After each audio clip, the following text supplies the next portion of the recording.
The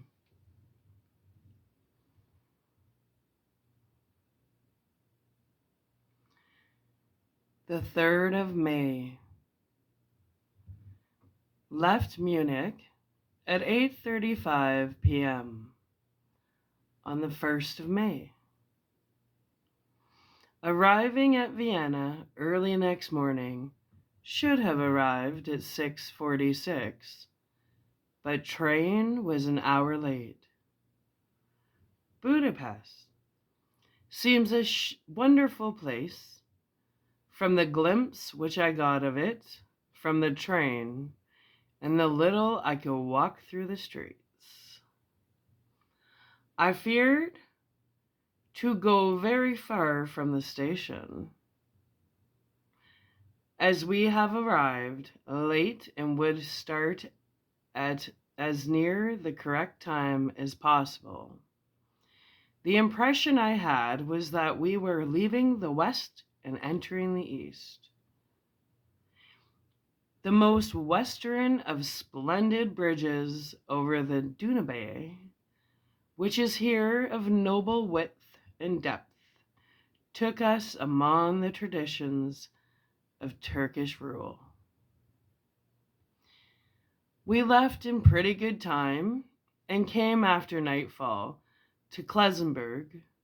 Here I stopped for the night at the Hotel Royal.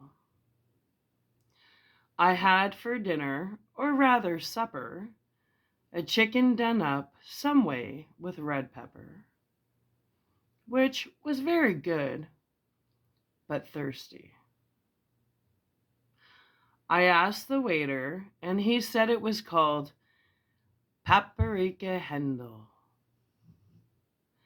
and that, as it was a national dish, I should be able to get it anywhere along the Carpathians. I found my smattering of German very useful here.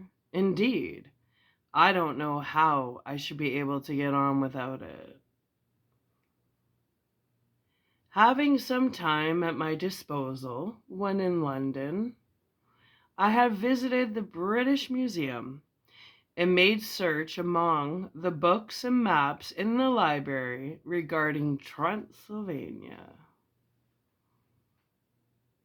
It had struck me that some foreknowledge of the country could hardly fail to have some importance in dealing with a noble of that country. I find that the district he named is in the extreme east of the country, just on the borders of 3 states, Transylvania, Moldavia, and Bukovina. In the midst of the Carpathian Mountains, one of the wildest and least known portions of Europe.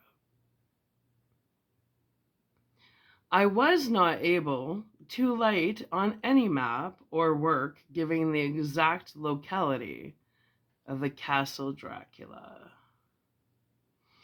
as there are no maps of this country as yet to compare with our own Ordnance Survey maps, but I found that Bistritz, the post town named by Count Dracula,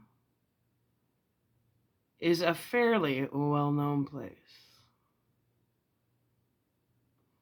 I shall enter here some of my notes, as they may refresh my memory when I talk over my travels with Mina.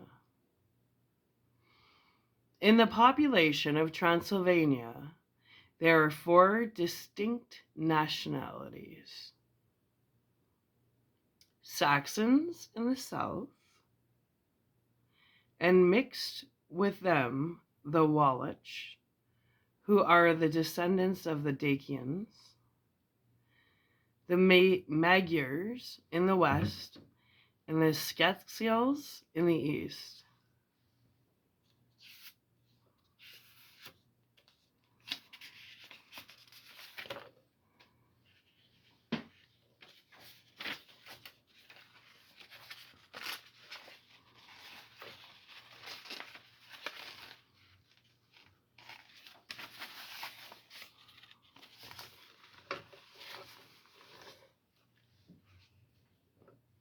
and north.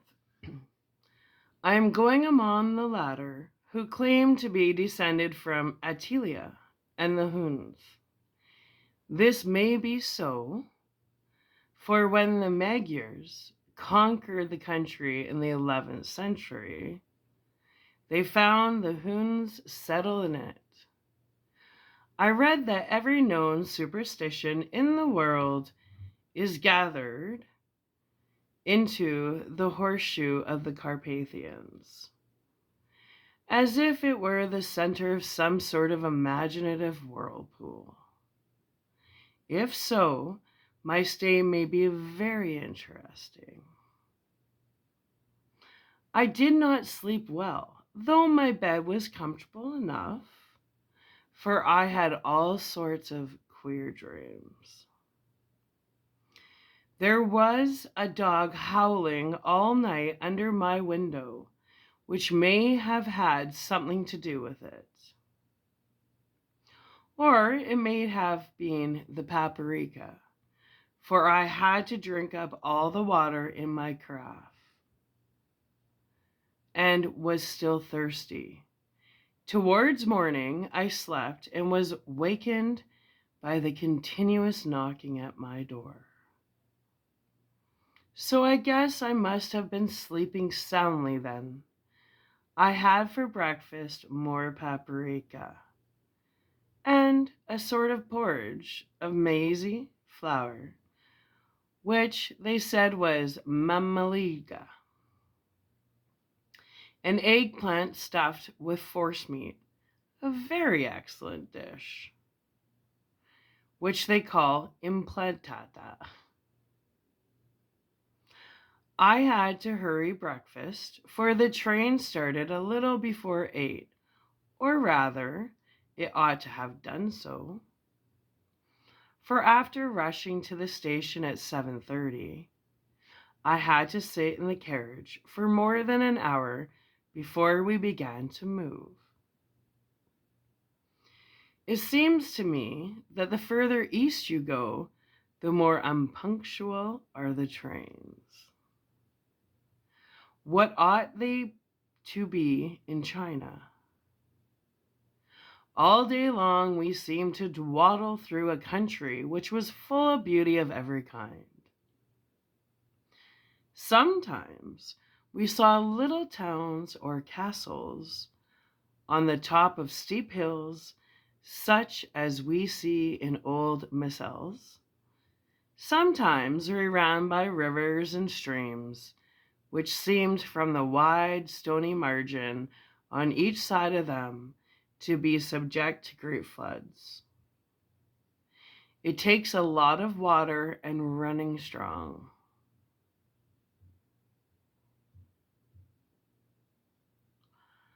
To sweep the outside edge of a river clear. At every station there were groups of people, sometimes crowds, and in all sorts of attire.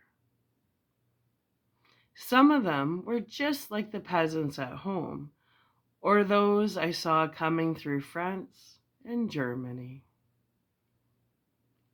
with short jackets and round hats and homemade trousers.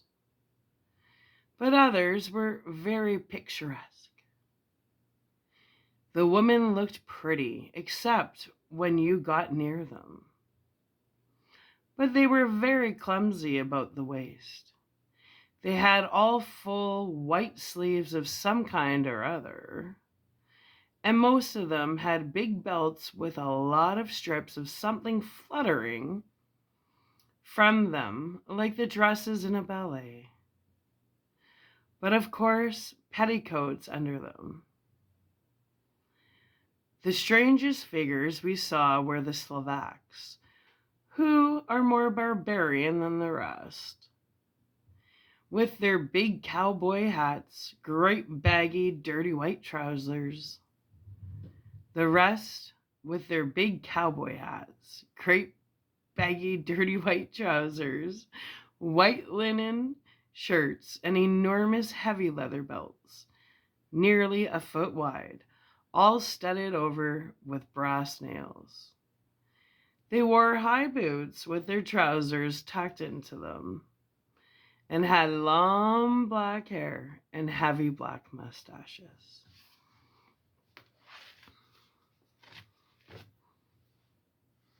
They were very picturesque, but do not look prepossessing. On the stage, they would be set down at once as some old Oriental band of brigands. They are, however, I am told, very harmless and rather wanting in natural self-assertion. It was on the dark side of twilight when we got to Bistritz, which is a very interesting old place. Being practically on the frontier, for the Borgo Pass leads from it into Bakovia. It has had a very stormy existence, and it certainly shows marks of it. 50 years ago, a series of great fires took place, which made terrible havoc on 5 separate occasions.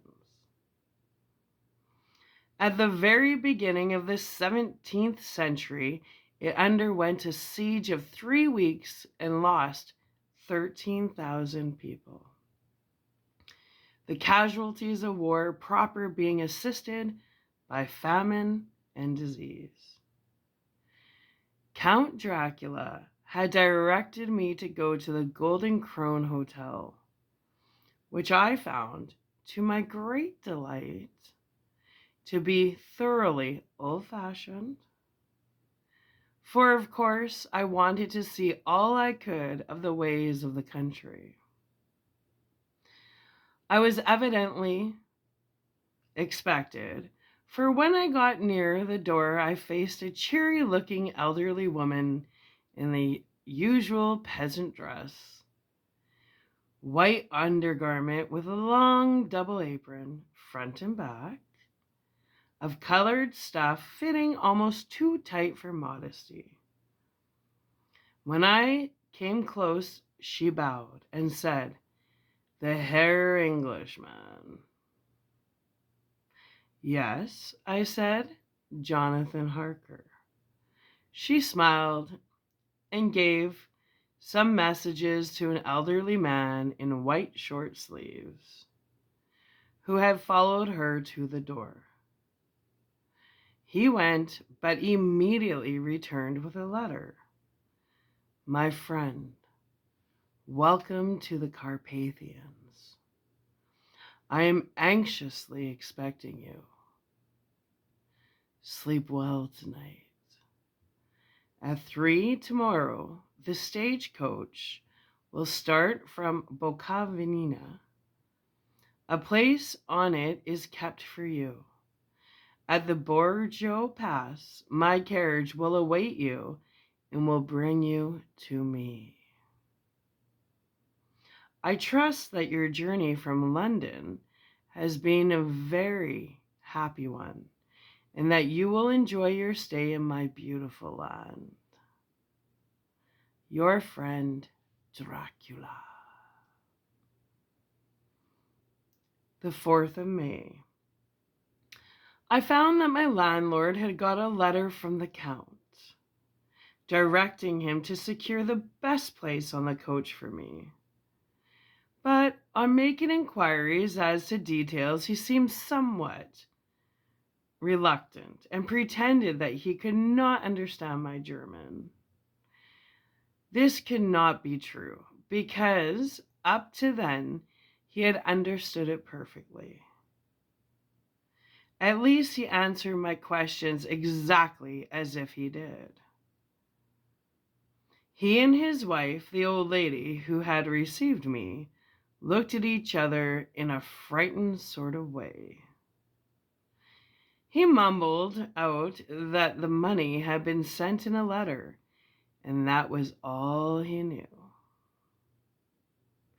When I asked him if he knew Count Dracula and could tell me anything of his castle,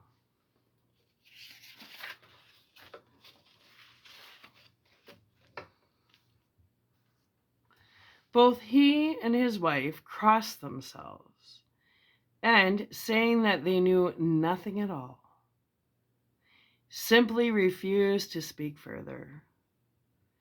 It was so near the time of starting that I had no time to ask anyone else, for it was all very mysterious and not by any means comforting. Just before I was leaving, the old lady came up to my room and said in a very hysterical way,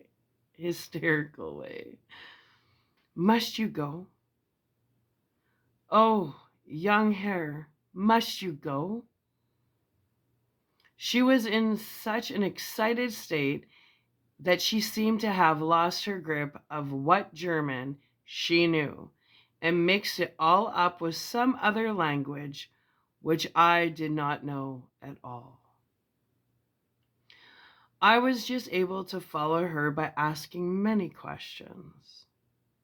When I told her that I must go at once and that I was engaged on important business, she asked again, "Do you know what day it is?" I answered that it was the 4th of May. She shook her head and she said again, "Oh yes, I know that. I know that. But do you know what day it is?" Oh my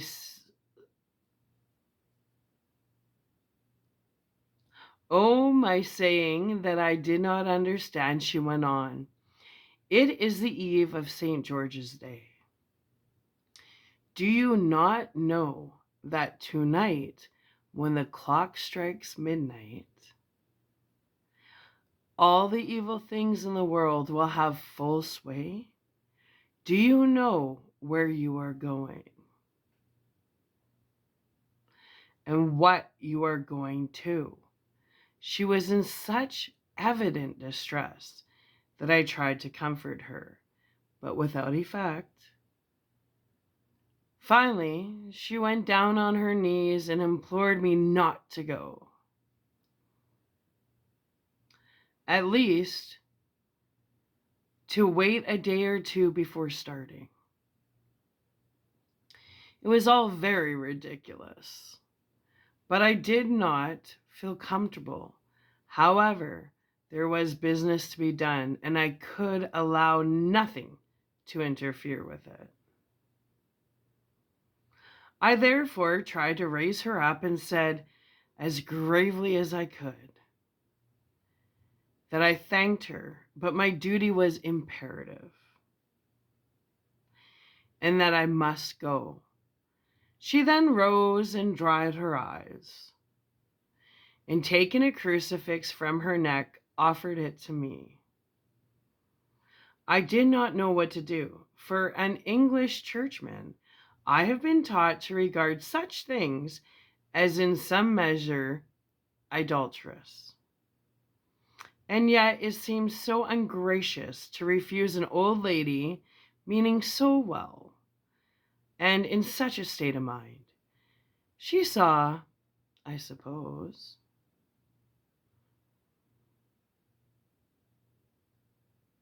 the doubt in my face, for she put the rosary around my neck and said, "For your mother's sake," and went out of the room. I'm writing up this part of the diary whilst I am waiting for the coach, which is, of course, late, and the crucifix is still around my neck. Whether it is the old lady's fear, I do not know. But I am not feeling nearly as easy in my mind as usual. If this book should ever reach Mina before I do, let it bring my goodbye. Here comes the coach. 5th of May, the castle. The gray of the morning has passed, and the sun is high over the distant horizon, which seemed jagged whether with trees or hills I know not. For it is so far off that big things and little are mixed.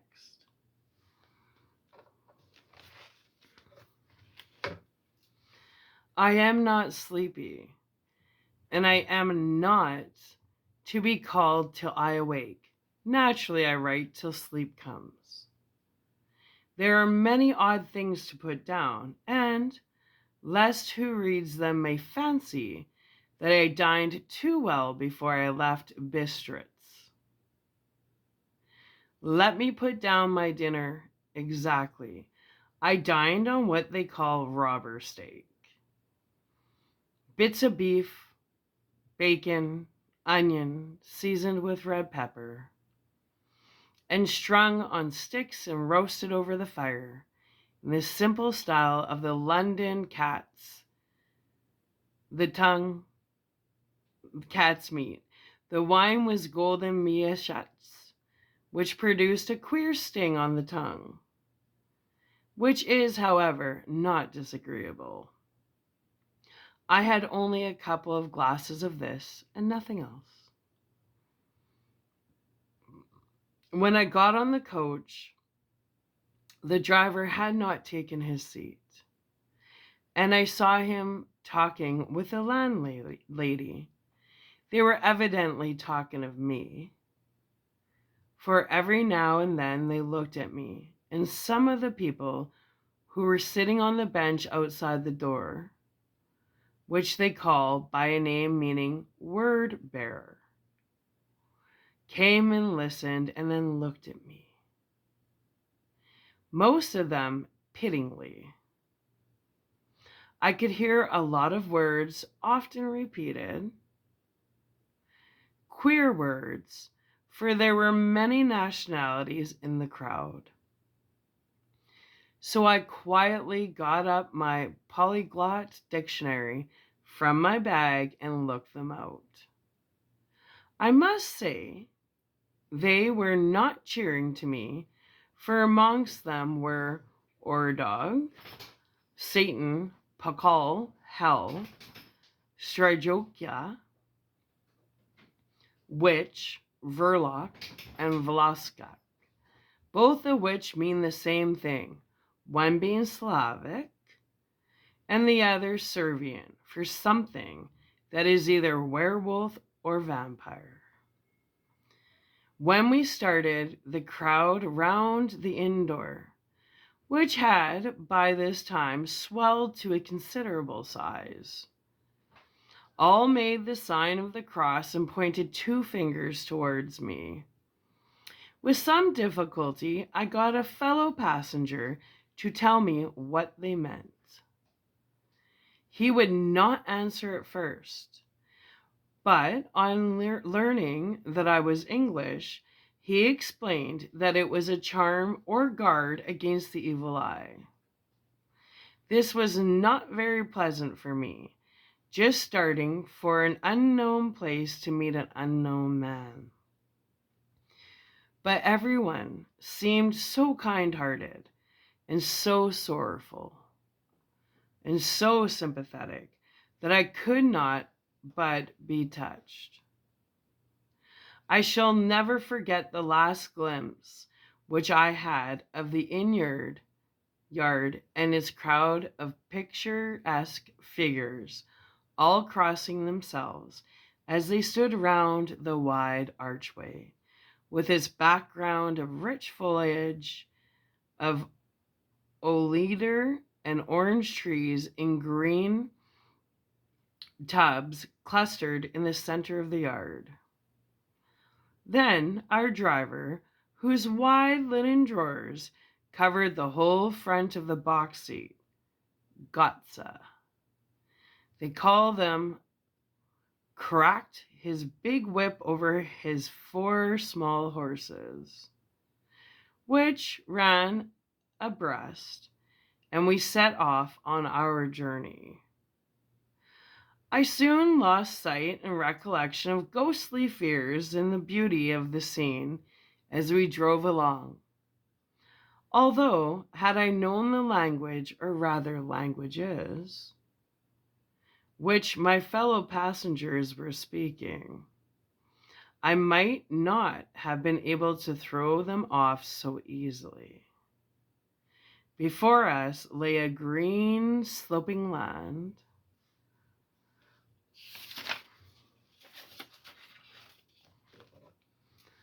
full of forest and woods, with here and there steep hills, crowned with clumps of trees or with farmhouses, the blank gable end to the road. There was everywhere a bewildering mass of fruit blossom, apple, plum, pear, cherry. And as we drove by, I could see the green grass under the trees spangled with the fallen petals. In and out amongst these green hills of what they call here the Middle Land ran the road, losing itself as it swept round the grassy curve, or was shut out by the strangling ends of pine woods, which here and there ran down the hillsides like tongues of flames. The road was rugged, but still we seemed to fly over it with a feverish haste. I could not understand then what the haste meant, but the driver was evidently bent on losing no time in reaching Borgo Prund. I was told that this road is in summertime excellent, but that it had not yet been put in order after the winter snows. In this respect, it is different from the general run of roads in the Carpathians, for it is an old tradition that they are not to be kept in too good order. Of old, the Haspadars would not repair them, lest the Turk should think that they were preparing to bring in foreign troops. And so hastened the war, which was always really at loading point. Beyond the green swelling hills of the Middle Land rose mighty slopes of forest up to the lofty steeps of the Carpathians themselves. Right and left of us they towered, with the afternoon sun falling full upon them and bringing out all the glorious colors of this beautiful range.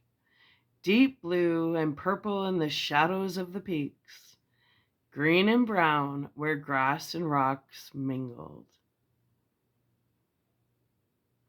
And an endless perspective of jagged rock and pointed crags, till these were themselves lost in the distance, where the snowy peaks rose grandly. Here and there seemed mighty rifts in the mountains, through which, as the sun began to sink, we saw now and again the white gleam of falling water. One of my companions touched my arm as we swept round the base of a hill and opened up the lofty, snow-covered peak of a mountain, which seemed, as we wound on our serpentine way, to be right before us. Look, Istenzek, God's seat. And he crossed himself reverently. As we wound on our endless way and the sun sank lower and lower behind us, the shadows of the evening began to creep round us. This was emphasized by the fact that the snowy mountain tops still held the sunset and seemed to glow out with a delicate, cool pink. Here and there, we passed the Sveks and Slavics, all in picturesque attire. But I noticed that Gautier was painfully prevalent. By the roadside were many crosses as we swept by. My companions all crossed themselves. Here and there was a peasant man or woman kneeling before a shrine, who did not even turn round as we approached, but seemed in the self-surrender of devotion to have either eyes nor ears for the outer world. There were many things new to me. For instance, hay ricks in the trees, and here and there very beautiful masses of weeping birch, their white stems shining like silver through the delicate green of the leaves. Now and again we passed a leader wagon, the ordinary peasant's cart, with its long snake-like vertebrae calculated to suit the inequalities of the road. On this were sure to be seated quite a group of homecoming peasants. The Czechs with their white and the Slovaks with their colored sheepskins, the latter carrying lance fashion their long staves with axe at end. As the evening fell, it began to get very cold, and the growling twilight seemed to merge into one dark mistiness. The gloom of the trees, oak, beech, and pine, though in the valleys which ran deep between the spurs of the hills, as we ascended through the pass, the dark firs stood out here and there against the background of late-lying snow. Sometimes, as the road was cut through the pine woods that seemed in the darkness to be closing down upon us, great masses of grayness, which here and there bestrewed the trees, produced a peculiarly weird and solemn effect, which carried on the thoughts and grim fancies engendered earlier in the evening, when the fallen sunset threw into strange relief the ghost-like clouds, which amongst the Carpathians seemed to wind ceaselessly through the valleys. Sometimes the hills were so steep that despite our driver's haste, the horses could only go slowly. I wished to get down and walk upon them, as we do at home, but the driver would not hear of it. No, no, he said. You must not walk here. The dogs are too fierce. And then he added, with what he evidently meant for grim pleasantry, for he looked round to catch the approving smile of the rest, and you may have enough of such matters before you go to sleep. The only stop he would make was a moment's pause to light his lamps. When it grew dark, there seemed to be some excitement among the passengers, and they kept speaking to him, one after the other, as though urging him to further speed. He lashed the horses unmercifully with his long whip, and with wild cries of encouragement urged them on to further exertions.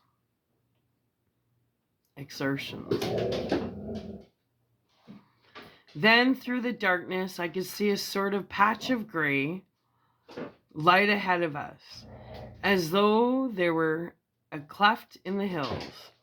The excitement of the passengers grew greater. The crazy coach rocked on its great leather springs and swayed like a boat tossed on a stormy sea. I had to hold on. The road grew more level, and we appeared to fly along.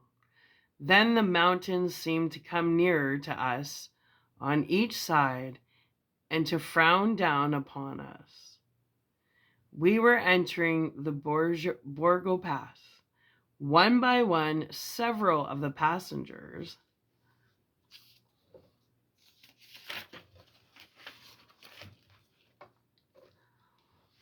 offered me gifts, which they pressed upon me with an earnestness which would take no denial. These were certainly of an odd and varied kind, but each was given in simple good faith, with a kindly word and a blessing, and that strange mixture of fear-meaning movements which I had seen outside the hotel at Bistritz. The sign of the cross and the guard against the evil eye. Then, as we flew along, the driver leaned forward, and on each side the passengers, craning over the edge of the coach, peered eagerly into the darkness. It was evident that something very exciting was either happening or expected, but though I asked each passenger, no one would give me the slightest explanation. This stage of excitement kept on for some little time, and at last we saw before us the pass opening out on the eastern side. There were dark, rolling clouds overhead, and in the air the heavy, oppressive sense of thunder. It seemed as though the mountain range had separated two atmospheres, and that now we had got into the thunderous one. I was now myself looking out for the conveyance which was to take me to the Count.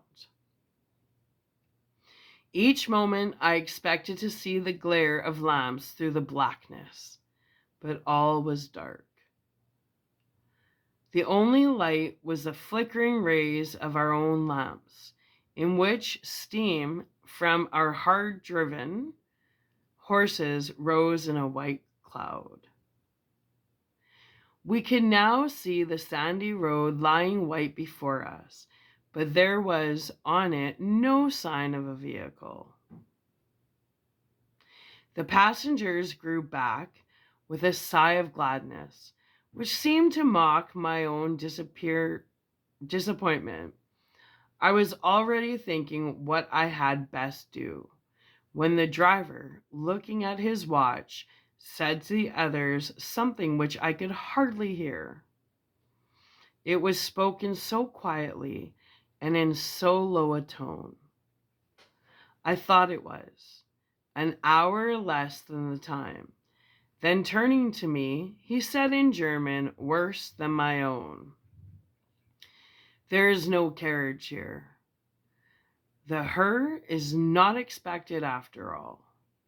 He will now come on to Bukovina and return tomorrow or the next day. Better the next day." Whilst he was speaking, the horses began to neigh and snort and plunge wildly, so that the driver had to hold them up. Then amongst a chorus of screams from the peasants and a universal crossing of themselves, a cleche with 4 horses drove up behind us, overtook us, and drew up beside the coach.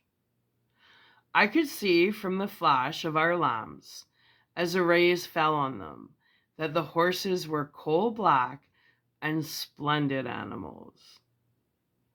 They were driven by a tall man with a long brown beard and a great black hat, which seemed to hide his face from us. I could only see the gleam of a pair of very bright eyes, which seemed red in the lamp's light. As he turned to us, he said to the driver, "You are early tonight, my friend." The man stammered and replied, The English her was in a hurry, to which the stranger replied,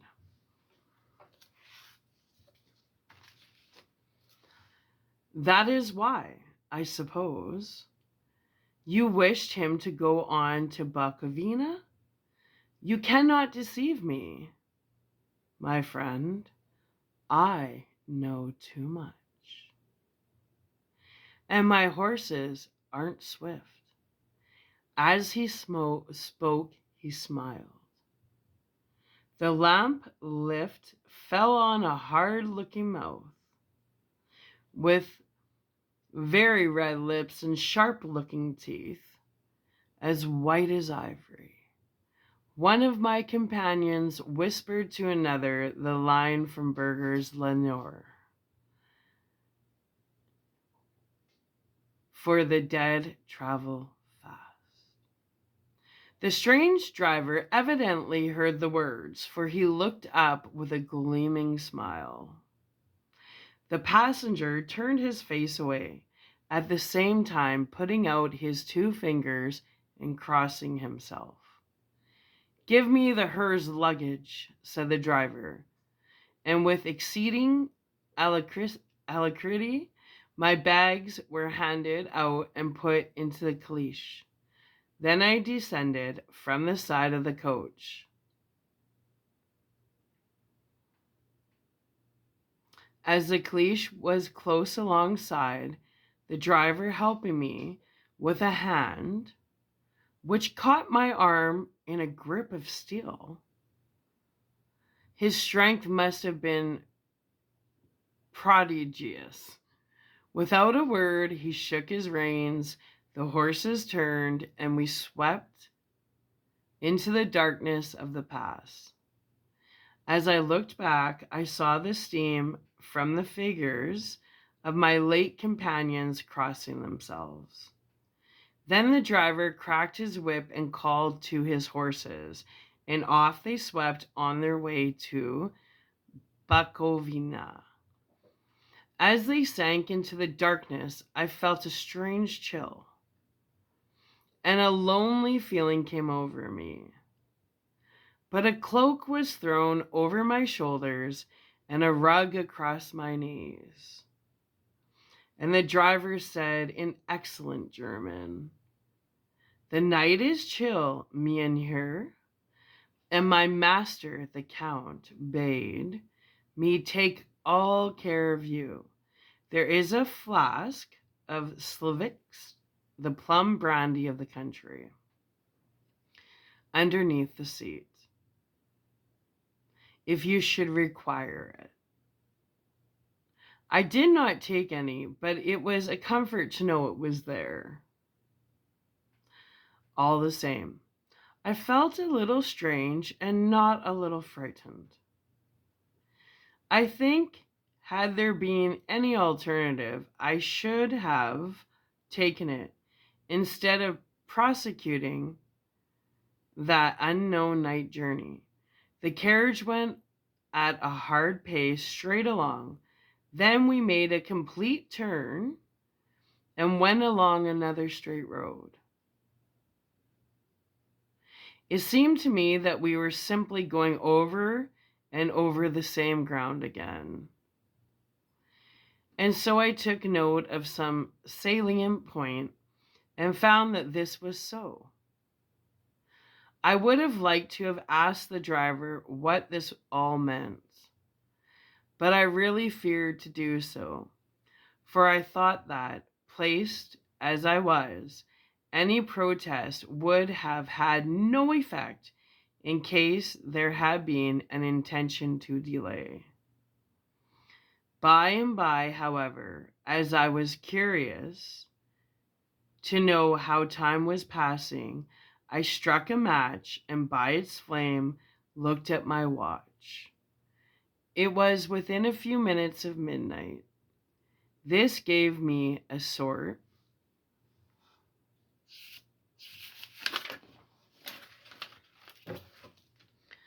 of shock, for I suppose the general superstition about midnight was increased by my recent experiences.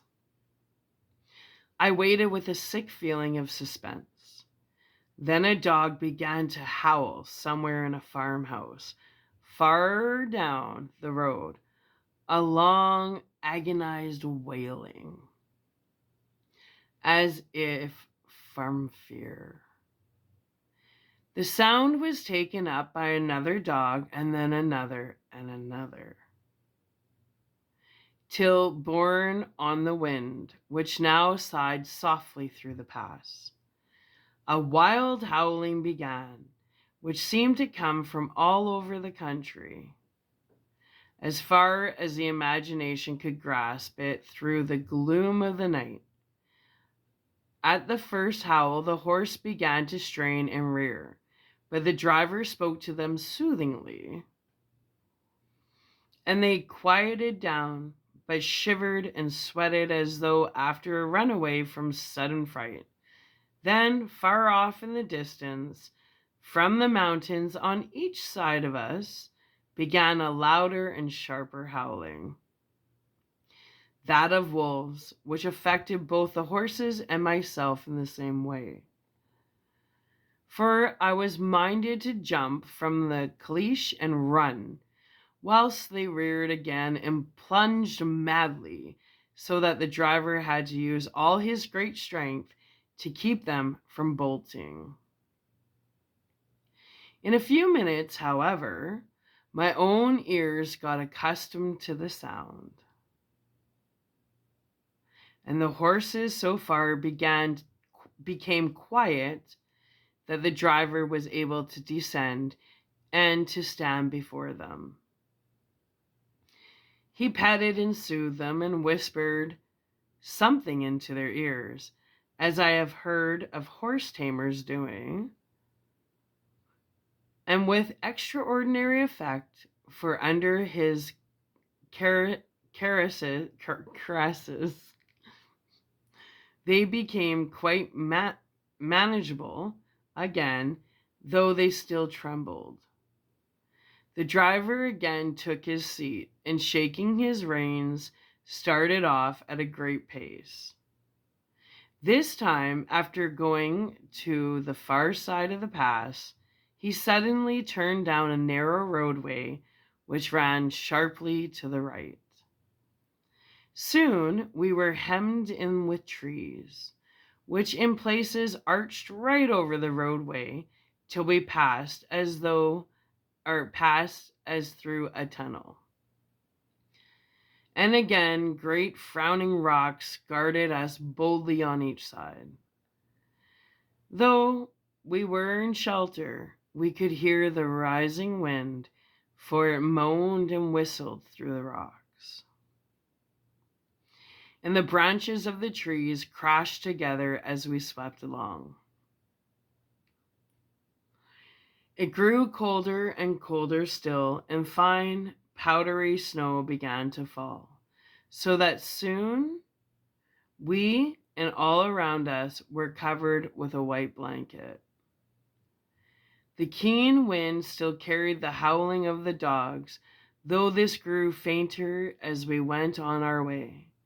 The baying of the wolves sounded nearer and nearer, as though they were closing round on us from every side. I grew dreadfully afraid, and the horses shared my fear. But the driver was not in the least disturbed. He kept turning his head to left and right, but I could not see anything through the darkness. Suddenly, away on our left, I saw a faint flickering blue flame.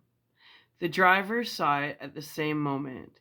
He at once checked the horses and, jumping to the ground, disappeared into the darkness. I did not know what to do. The less as the howling of the wolves grew closer.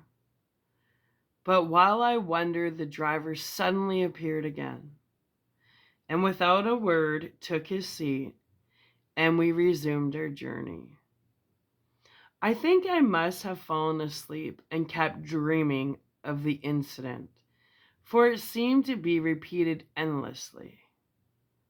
And now, looking back, it is like a sort of awful nightmare. Once the flame appeared so near the road that even in the darkness around us, I could watch the driver's motions. He went rapidly to where the blue flame rose. It must have been very faint, for it did not seem to illume the place around it at all.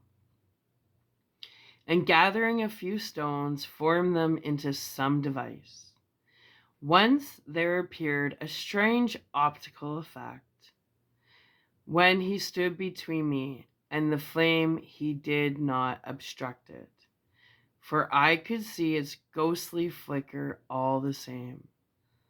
This startled me, but as the effect was only momentarily, I took it that my eyes deceived me, straining through the darkness. Then, for a time, there were no blue flames, and we sped onwards through the gloom with the howling of the wolves around us, as though they were following in a moving circle.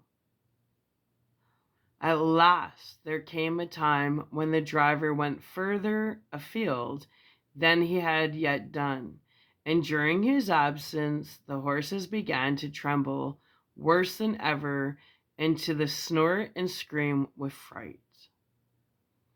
I could not see any cause for it, for the howling of the wolves had ceased together.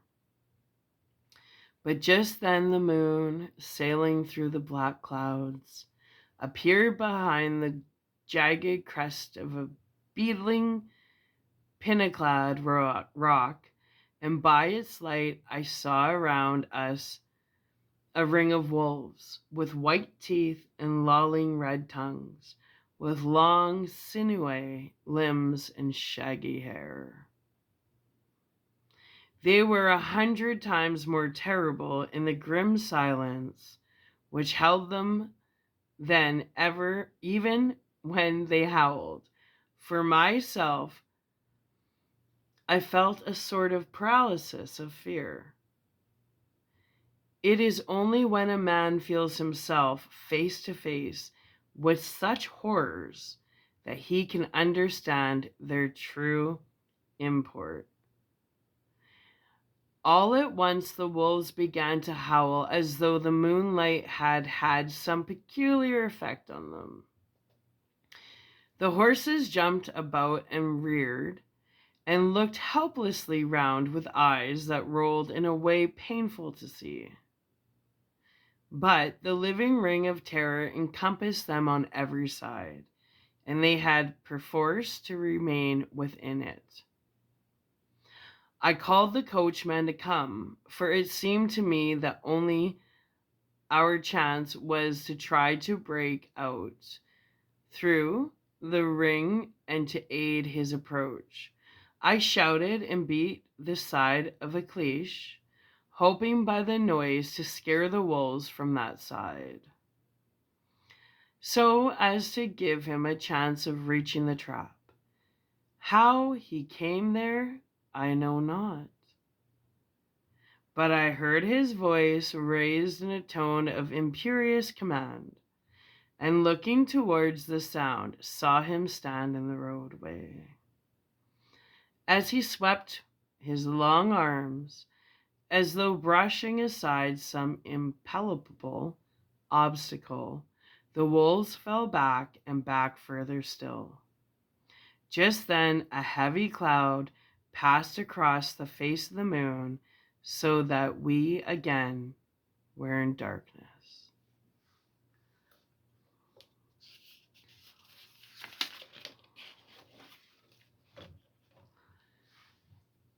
When I could see again, the driver was climbing into the caleche and the wolves had disappeared.